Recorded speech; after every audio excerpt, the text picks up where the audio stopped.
We're doing it live. Here we go, everybody. It's me, Robin. How's everybody today? We're mid-January. My dad's birthday was January 12th. Let's all give him a round of applause. It's Jim O'Neill.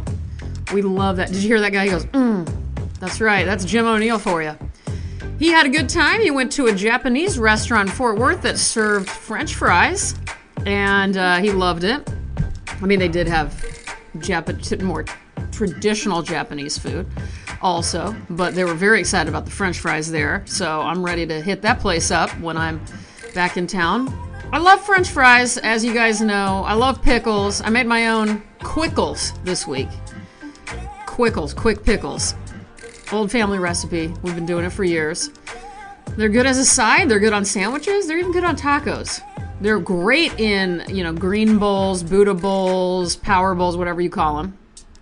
I'm back into my routine, guys. I'm sure when you tuned in, you were wondering, is Robin eating well? Is Robin going to sleep on time? I sort of am.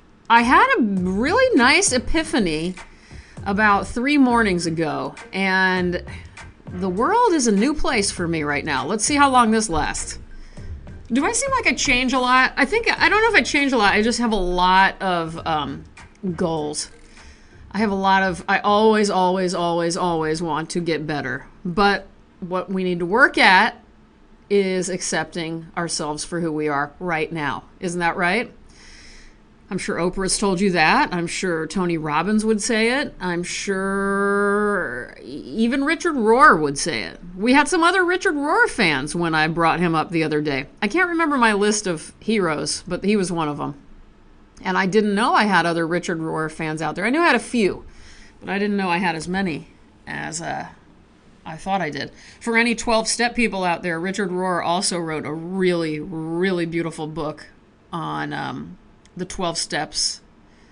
I don't know how, God, what is the name? I can't remember the concept of this book, but it's a really good one. Let's just type it in. This is Google Search Corner. Richard Rohr. Do you guys all use Google, or is there a better search engine? I don't know. Until I do things like this, I never know. I'm like, you know what? Everybody out there seems to know everything, so many more things. There we go. Breathing Underwater, Spirituality and the 12 Steps. Very, very, very good book. Or if you're just curious. Even before I was in a 12-step program, I thought I was so curious about them. I worked at a library, and there was this older couple who I became kind of friends with. They were so fascinating. They were from Montana, and I was living in Texas.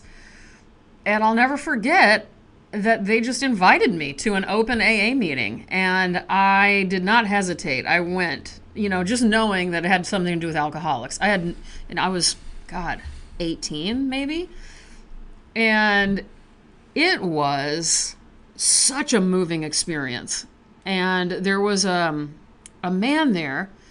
Oh my God, this is crazy. I haven't thought of this in a long time. Who I met, don't remember his name, doesn't matter. But he was, again, much older than me. These were all, like my parents' age. And he said he also went to the same school that I went to. And he knew, and I told him I worked in the library. And he's like, oh, yeah, he did something in the library like once a week or something. And so next time that rolled around, he was there and I saw him and he waved at me and we met. There was this tunnel back in the day in this area, like leading up. So we were both arriving around the same time.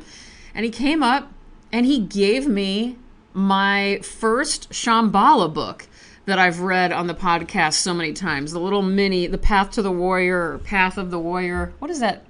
God, I don't know anything right now, but okay, hold on. Shambhala, Path of the Warrior.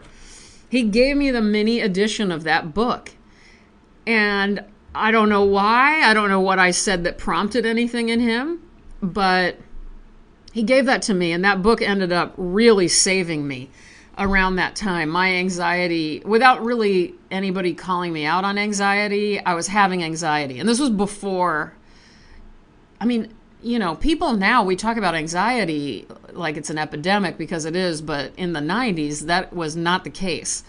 You just thought you were a maniac, basically. And so, or at least in my world, my parents didn't look at me in high school and be like, we're really concerned about your anxiety. No, they're just like, God, why do you worry so much?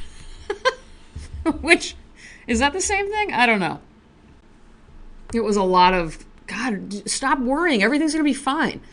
Just sort of frustration with it.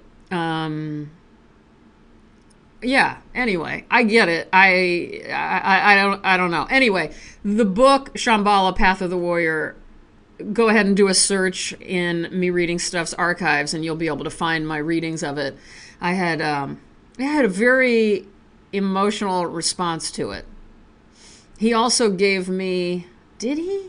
God, now I'm getting really confused because now I don't know if he gave me that one or another mini edition of a Paramahansa Yogananda book. I'm kind of conflating two gifts. One from my friend Brandon and one from this mystery man. Either way, they both changed my life. So thank you to Brandon and thank you to Mystery Man at the library in 1995. And to the two saints who brought me to the AA meeting. But again, I didn't drink. You guys know, I think. I didn't drink until I was of age. My parents, and even then I don't want to. My parents made me. I was like, oh God. And they're like, you're so annoying. Like, just drink. Again, they told me to drink because I was so stressed out all the time. So it wasn't like I needed to go to AA for that, but, you know, the spiritual aspects of it and the self-discovery and self-improvement aspects I was all about. So anyway, sorry for conflating many stories. Not that it matters to you, but long story short, I was given little mini books that helped me out a lot. And it was just so, yeah. I think about it all the time. You don't know when you give somebody a book if it'll do anything. A lot of times it just sits on the shelf and goes to Goodwill or goes to the cute little library on the corner of your street or whatever. And other times, man, that's why I always risk it. If I think, God, something's telling me to give this person this book, just give it to them. It's been a long week. I've been out of my studio. I've been kicked out of my studio because there were toxic fumes in here for the last few days. I realized many things when I built this studio. Real smart planning here. Didn't build a double door. Didn't build a garage door. Just have a regular ass door. And I make massive drawings that can't get out of the door. So, problem number one, right there. Problem number two, there's no ventilation. Not even a window. There's a door. There's a window that doesn't open, but there's no ventilation. So, when I used this, spray to fix my graphite onto my drawing before I do something, I'm moving it around later tonight. I knew this ahead of time because I sprayed something very small not long ago and realized, holy shit, it stayed in this studio for 3 days. And it was about 8 inches by 20 inches of a scrap. I was like, okay, I'm about to, I don't know how big this drawing is. Let's say 14 feet by 18 feet or something. I don't know the exact dimensions. And I got to spray the whole thing, so you can imagine. So I opened the one door. I put every fan we own in the room and directed it towards the door and just kept it open for all these days. I closed it off at night, but anyway, it's finally, just now, in the last hour, I'm okay and I can be in here again, so that's good. But God, it was insane. So, but it was, you know what? I got to be honest with you. Being kicked out of my studio by myself and by toxins was so awesome. Do you hear me? I can breathe. I can breathe because I took a break, a significant break. Really, I think I was only out of here for a day now that I think about it. Maybe 2 days, a little under 2 days, but God, it felt good. So what I did, I set up shop in my yarn room and tried to catch up on things like taxes, boring things. Once I catch up on the boring things, now I get to catch up on correspondence and sending Instagram videos to friends and saying hello to people and writing postcards and all that other stuff. But it was really cute because my yarn room's like my second studio for all my yarn work and for the shop and all of that, which reopens again in April, by the way. And it was just, I don't know. I never spent enough time up there. And I've realized how out of whack I've been, just drawing is bad news, man. And a part of my epiphany, it's a long story. It's actually very it's sacred to me what my epiphany was about.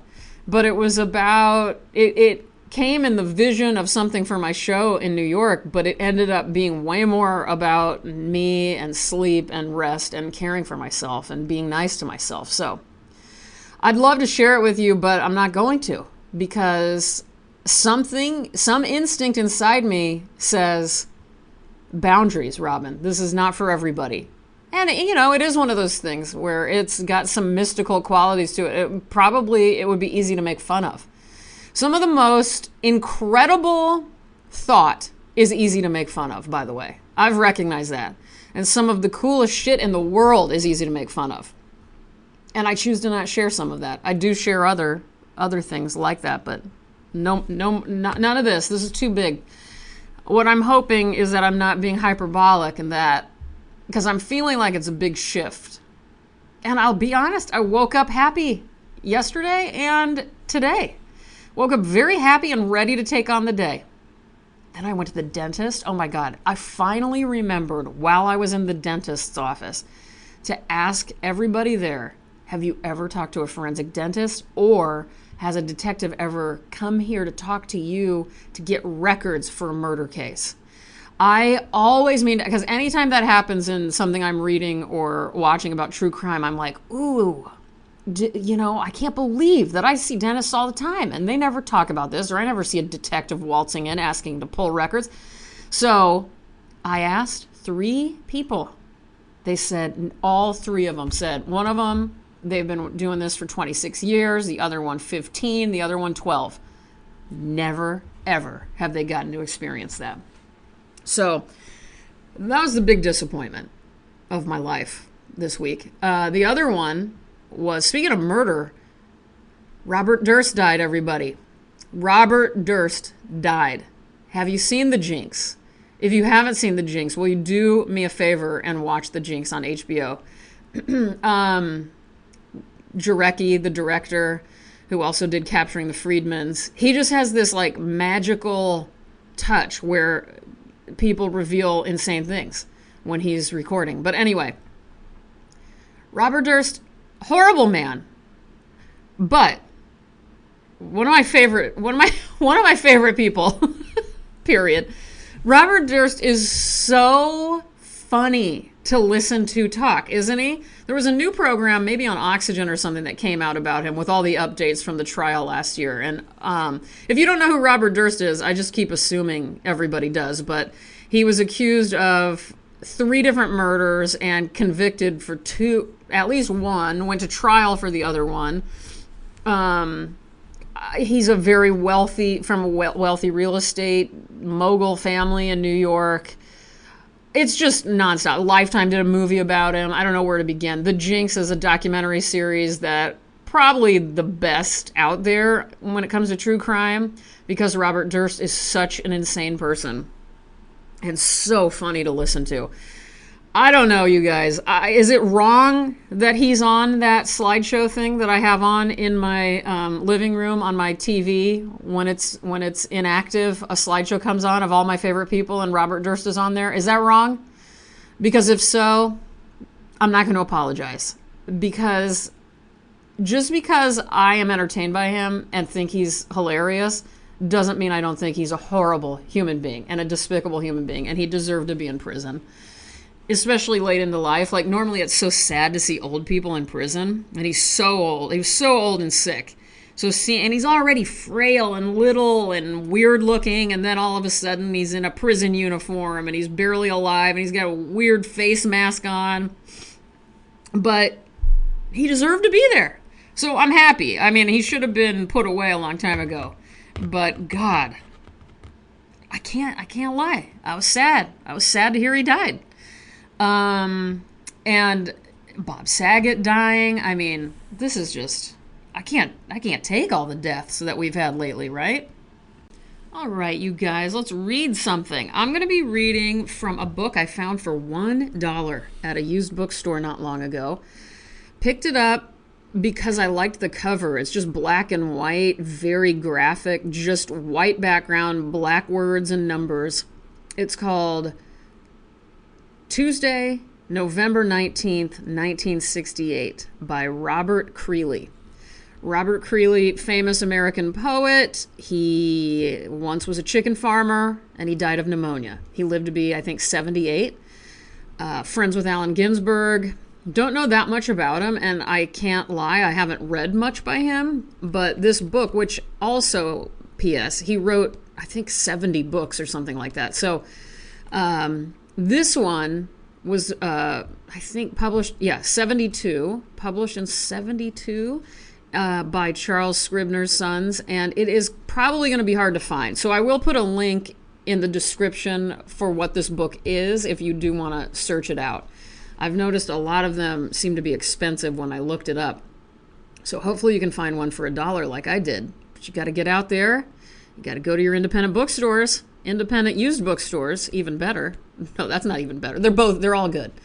The first half of the book, so I've been really interested in, I don't want to say journals, maybe like, maybe alternatives to writing journals. This is, the subtitle to this book is A Day Book. And this was a perfect one that just fell in my lap. I'll be reading from a few more as the months wear on here. I'm reading another one right now, but you know, the atypical version of taking down your daily activities. I love the thought of that. I wish to God I did it. I've done it in the past and I'm not doing it now, but I did just buy a new mini notebook to keep on me to try to do, even if it's just one sentence a day. And this one, the first half, maybe 3/4 of the book is, you know what? I did find a way. Somebody described it better. Okay.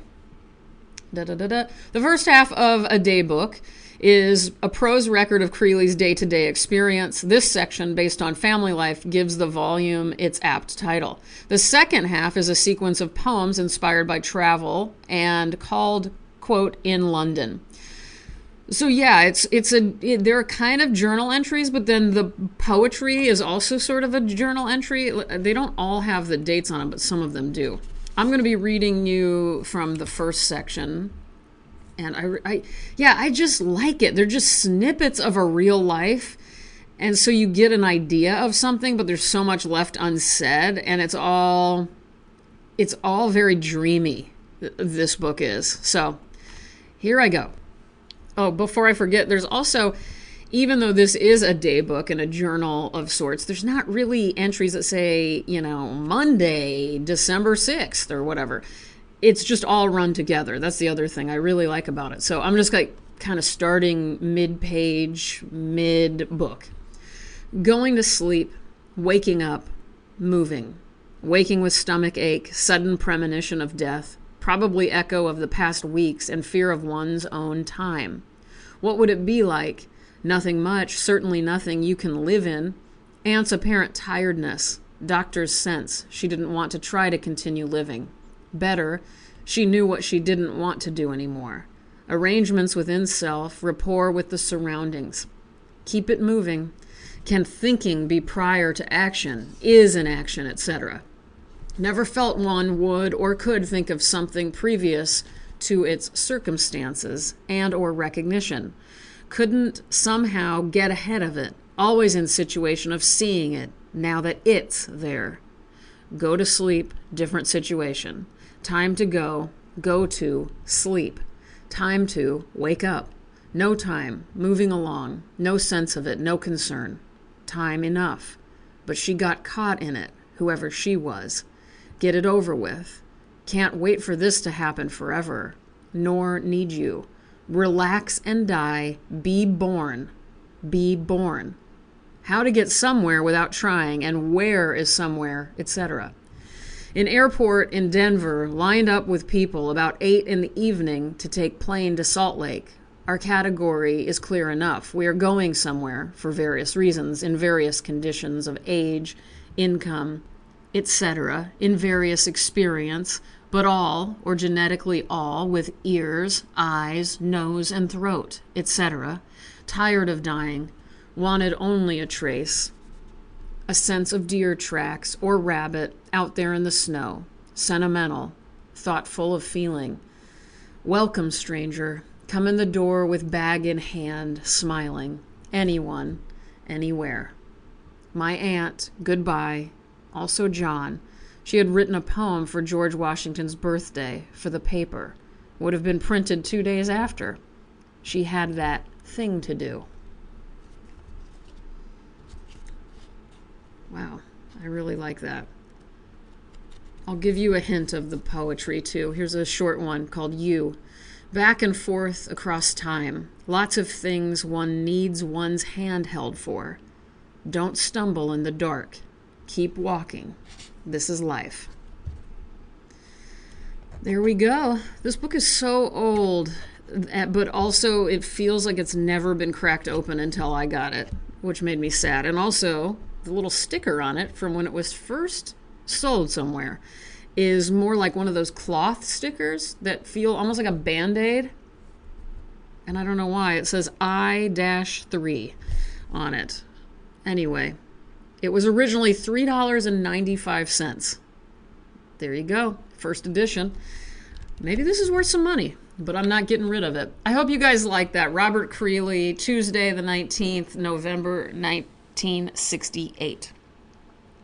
My studio smells weird. I'm going to be honest with you. It's not toxic. It's, I don't know if I've ever mentioned this, but the earth in this region of Washington smells, I don't know. I don't know if I like it. It's a clay-based soil apparently, and it really, when I haven't been in here in a while, I walk in and I just don't love it. I have this new cone incense that is Palo Santo scented, or it's Palo Santo pieces, I guess, chunked up somehow. I hate the word chunk, and I just used it so willy-nilly, like it was just no big thing. Anyway, I think that helped. I lit that right before I started recording. Anyway, why do you guys don't care? What am I telling you that for? I don't think I have anything to let you guys know about. Just want to remind you, I do have my show coming up in New York with this big drawing and lots of other ones. It's called American Animals at Susan Inglett Gallery. It'll open April 28th. I'll be there. You'll be there. We'll all be there. It's going to be amazing. I'm very excited about it. I'm very excited to get done with it, to be honest with you. I'm on that stage of working where it's like, am I really still doing this? I'm rubbing my eyeballs. Oh, I got a sty this week. Can you believe it? A sty in my eye. Haven't had one of those, maybe ever. I know what they are. But when Damien told me, I think that might be a sty, I freaked out because I thought that styes were caused by getting feces in your eyeballs, which I guess that's not true, thank God, because I promise you guys, I've never had feces in my eyeballs. Although my friend Randy told me that midstream urine, that's a quote, midstream urine, put on a Q-tip, put it on your eye, your sty, it'll go away right away. I'm not going to try it. He's like, or you could go and there's this medication called sty at the drugstore. And I'm going, yeah, dude, that's what I'm going to do is go get that medication. The last thing I want to do is stick a Q-tip under my midstream urine. Anyway. Enough of that. You guys, I hope all is well. I hope you're getting things done that you want to get done. I hope this evening, if you're listening this evening, I hope you're doing something nice for yourself, relaxing, watching something awesome, watching the Jinx, eating a nice dessert. Maybe you've got some leftover chocolates from the holidays. Maybe you made a cake. Maybe you're a baker. Maybe you made something amazing. What are you reading? I'd love to hear what you guys are reading right now. Thank you for telling me about your moms. Do you wear glasses? Are you in your mid-40s and your eyes failing you? Mine are. Worse every day. It's getting worse every day. Do you like incense or do you hate it? I have friends who love it. I have friends who hate it. Do you like berries? Do you keep frozen berries in your freezer? I do. Do you keep frozen peas around at all times? I do. Do you always have rice available in your cabinet? I do. And quinoa. I have brown, white, and quinoa. Do you have a rice cooker? I do. Do you have an egg cooker? A little hard-boiled egg cooker that I recommended to you guys? If not, get it. I love you guys. We shall find peace. We shall hear angels. We shall see the sky sparkling with diamonds. That's Chekhov. I'm Robin. I love you guys. Good night.